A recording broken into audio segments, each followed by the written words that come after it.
Thank you for joining us for the St. Louis Metropolitan Pandemic Task Force Daily Briefing with Dr. Alex Garza. The briefing will begin momentarily. Dr. Garza will take questions that have been submitted by members of the media after making brief remarks. I'll now turn it over to Dr. Alex Garza. Okay, good afternoon. Thank you everyone for joining us again here. As beautiful as that past weekend was, it has been an eventful and sobering past few days in the pandemic. So let me touch though on the news of the day that you've probably seen, and that's about vaccine. So there appears to be significant progress and very likely help us in the long term. And we owe everyone who's been involved with that search for a vaccine, including researchers and patients in our region as well, our sincere thank you. Their work will go on to save many lives over the long term. Now, most of our work this year has been to protect people and buy time until we can get delivery of a safe and effective vaccine. However, even with today's vaccine news, we're still months away from reaching immunity in the population. So I don't want people to take that as we're in the clear now. We still have many months to go in this pandemic before we'll see any appreciable amount of vaccine in our community. With that being said, the virus is spreading way too quickly and making too many people sick that have to seek care in our healthcare systems. And sadly, we're not keeping up with the pace of the virus right now. Right now, really, the virus is winning. We now have over 600 people in the hospital with COVID and another 150 who are suspected to have COVID. That means that we have more than 750 people in the hospital, we believe, because of COVID, and that is more than we have ever had before. This not only means that the virus is spreading faster than ever, but more people are getting sick enough to be hospitalized. And all of that is happening before we get into the colder weather, where we know the virus will spread even faster. What is really bad now for businesses, hospitals, healthcare workers, and sick patients will get even worse when it gets colder. This morning, you also heard St. Louis County Executive Dr. Sam Page note the importance of making progress over the next week or so. Our concern is that without significant progress, we as a community will have to make some recommendations to try and slow down the spread. This is not the time to ignore the proven measures we know that help control the virus and allow businesses to stay open. So every time we skip wearing a mask or choose to gather in a group of people who are not socially distancing, we are giving the virus more control over our economy and over our lives. This is really the time for people of this region and of the state to control the virus. Otherwise, it will keep controlling us. Let's take a look at the data that we have from today. And it's Monday, so we go over our modeling slides, and then we'll take some questions from the media. So we start as always with our graph highlighting our regional hospital admissions, and we continue to be heading in the wrong direction. Our daily admissions now, today, is 78, and remember there's a 2-day lag with that number. Our 7-day moving average is higher than ever and continues to jump quickly every single day. The average is now 86. More people than ever are now getting sick enough that they have to be admitted to the hospital, and there is absolutely no way that we can sustain this pace. With so many people being admitted, we are now seeing more people overall end up in our hospitals with COVID. Today, we're sorry to report 600 hospitalizations of confirmed COVID positive patients. That is the highest number of patients we have ever had since we began tracking the pandemic. Today, the rolling average is 517. Again, an incredibly high number for our systems. We simply have to get the virus under control. We cannot sustain this level of hospitalizations. Let me give you a little bit more detail now on our COVID numbers. And again, this slide represents our COVID positive patients only and does not include patients who are suspected of having COVID. As I mentioned, we have 600 hospitalizations today with confirmed COVID patients.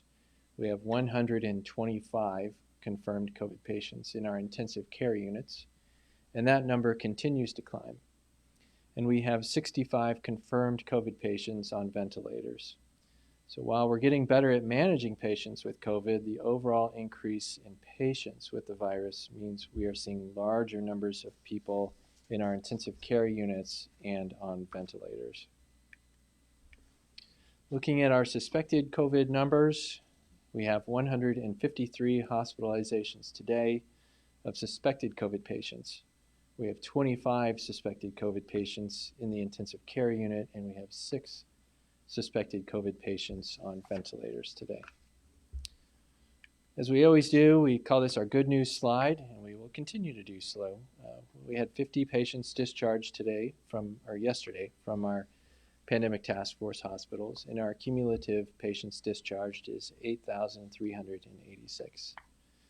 So again, you saw the number of patients that we admitted over the recent past and a smaller number being discharged, and so you can do the math just as much as I can. That means we're ending up with a larger number of patients that are in our hospitals right now. Okay, so we're going to go ahead and move on to our modeling slides now. I always start off with where we were and where we are now. So the orange is where we were at the beginning of October, when we were seeing a decrease in cases and thought we were actually going to make it through this thing okay. On the left-hand side, in the blue graph, is where we are right now. And so, as you can see, instead of taking that long downward turn, we're now on that steep upward slope. Drawing your attention to our hospital census data, and these models, again, are run on Thursdays. So we ran them last Thursday, so we did not have our census numbers for today. But be that as it may, we know that we've already surpassed the high mark of our hospital census from back in the spring. And it occurred right about where the model said it was going to occur. That predicted around November 9th. And so it was fairly accurate. Now we suspect to be setting new records every day because we don't expect this rate to suddenly make a turn down. Looking at our ICU capacity now. Again, numbers continue to increase in our intensive care units, albeit at a slower rate than our census numbers. If we take a look at our high water mark in our ICU capacity, if our trend continues, so if nothing dramatically changes going forward, we'll most likely reach our ICU high water mark from the spring on or around Thanksgiving. So it should make for an interesting holiday. We'll go through these. I'm not going to spend a ton of time on these because really there's not much different this week than what I brought up last week. Our epi curve continues to set new records. You can see there where we just continue to climb across the MSA. And again, looking at all of the counties across the MSA, there really isn't a single spot where we haven't seen dramatic growth in cases across the MSA. Some, of course, are at a steeper curve than others. I think you'll notice that St. Louis City and St. Louis County are at a slower growth. There's reasons for that, mandatory masking. But nonetheless, everybody is on an upward slope. And then looking at cases across the major metropolitan areas for the state of Missouri. The urban areas, St. Louis and Kansas City, continue to perform better than the other rural areas. But still, you can see our cases are growing as well. Our new cases by county, again, the counties, the burnt orange and the tan means there's growth week over week. And so the majority of the counties are showing growth week over week. There are a few counties where the number from this week was lower than the previous week, but still those numbers are high. And so we don't take a ton of comfort in those.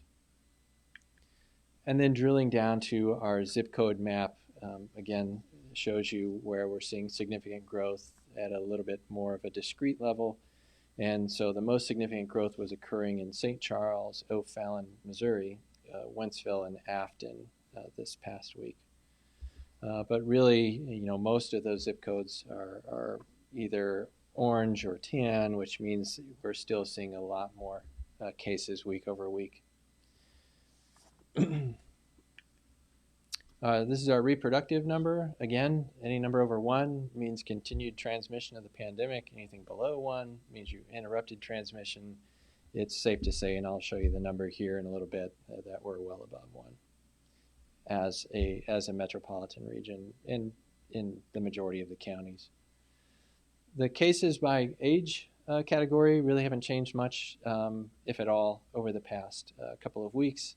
I have gotten some reports from some of our healthcare systems that they have started seeing more older patients, and that the average age is starting to creep up now for COVID patients, and so that's concerning because that means these are patients that are more at risk for significant morbidity and mortality. Okay, so this is also a concerning number, and this is our 7-day rolling average of percent beds occupied, whether from a COVID positive patient or a patient under investigation. And this is, of course, the highest that we have been since the early spring. And so right now we have about 13% of our beds occupied by COVID or PUI patients, and about 17% of our ICU beds are occupied by COVID or PUI patients. And as you can see, our red mark is at 20%, and we're rapidly approaching that. Our 7-day rolling average of new admissions, as I mentioned earlier, is 86. The prevalence of reported cases, you can see it's we're going to have to redo this graph because it keeps growing, 6.5. which again is a number that we use to understand how much virus is out in the population. And so the more this number goes up, it's the more likely that you will randomly run into somebody that is carrying the virus out in the community. That's an easy way to explain what this number means. Percent change week over week, 50%. I don't know if I need to explain anything more than a 50% increase in cases week over week. It's a 14-day average. But that's just astonishing, a 50% increase. And our positivity rate as well, we're up in the upper reaches of what I mean, we keep breaking this week after week. And so we're at 22.4 right now. We have seen increases in volumes in our testing platform, so our drive-through testing, and I know that the percent positives for those keep going up as well. And so what all that really adds up to is that we just have a lot of virus out in the community and more people are getting sick. And as I mentioned, our reproductive number, anything above 1 means the virus is continuing. Anything below 1 means it's interrupted. We are at 1.32 right now. So we are a long way from getting this virus under control. Okay, so that is all of the data I'm going to share with you today. In short, progress on a vaccine is good news on a otherwise sort of downbeat day. However, it's not going to arrive tomorrow, and it's not going to be here in any significant quantities for quite some time. So although it's good news and we will take it, that doesn't mean that we're not going to be having some rough months ahead and that people can change the way that they're acting. So I've said over and over again, minus vaccine, the only way for us to get through this pandemic is to limit the transmission. And we simply just can't go on much longer at this pace. I've heard some stories from our healthcare systems, our partners that have shared some really frightening stories, such as no ICU beds for patients that have just been resuscitated from cardiac arrest in our emergency departments. As I mentioned, our drive-through testing volumes have increased dramatically. And we know there will be a time in the not so distant future when we can no longer do anything more to safely and effectively care for every patient in our hospitals. So the best time to act was yesterday, but we'll take today. So myself and all of the healthcare workers are employing everyone that hears this to stop having those informal gatherings, to wear a mask at all times when you're outside of your house, and quit making this pandemic worse than it needs to be. You can't have a fully open economy with no regard to mitigating spread and not following the rules and expect there not to be consequences. This is fundamental for life. Decisions have consequences.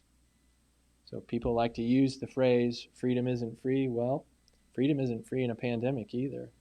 And the cost is no gatherings, wearing masks, and social distancing.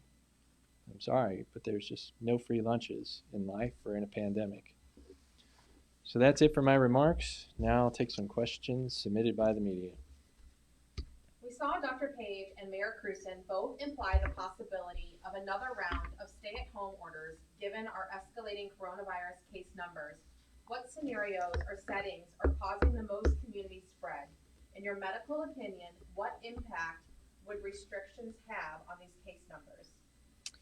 Well, so the things that are driving transmission right now are everything that I've mentioned in my notes for really the past couple of weeks. It's people not wearing masks, and then people having informal gatherings and letting their guard down. So that's driving a lot of the transmission right now. So anytime you have ongoing transmission, that means you're contributing more virus to the community. It's going to keep growing, it's going to keep spreading, and then people are going to end up in the hospital.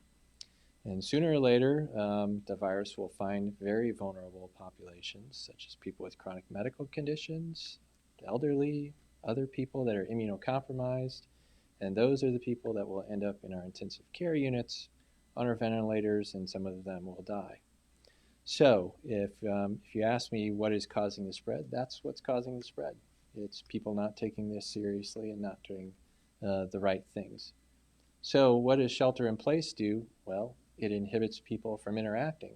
And so that inhibits viral spread to people that don't have the virus. Now, we can do this. I mean, we can inhibit spread, but it takes everybody participating. But there's a limit to how many patients we can take care of in our hospitals, and that will reach a point at some time where we'll have to make decisions because we've failed to do those things as a community.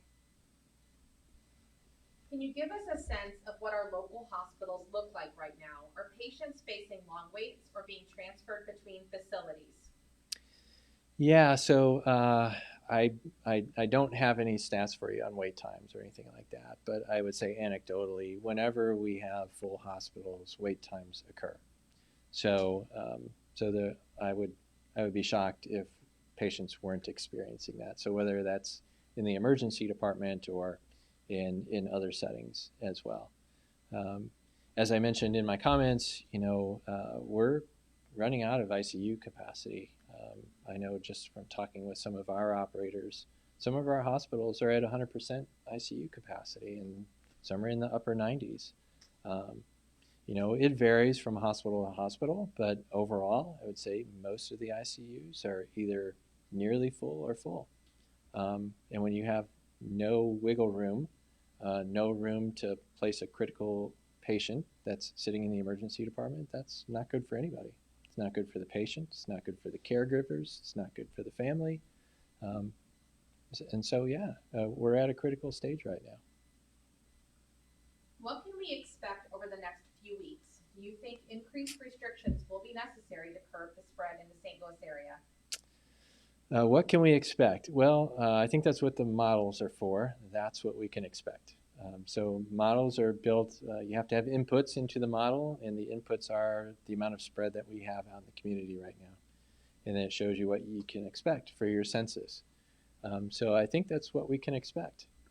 minus there being any huge interruption in transmission, that's what we can expect. Again, I think eventually we will get to a point, minus any turning of the curve, where we will not, we won't be able to, sorry about that, where we will have to have some serious conversations about shelter-in-place orders. That concludes the list of questions we received from members of the media prior to today's briefing. Thanks for tuning in.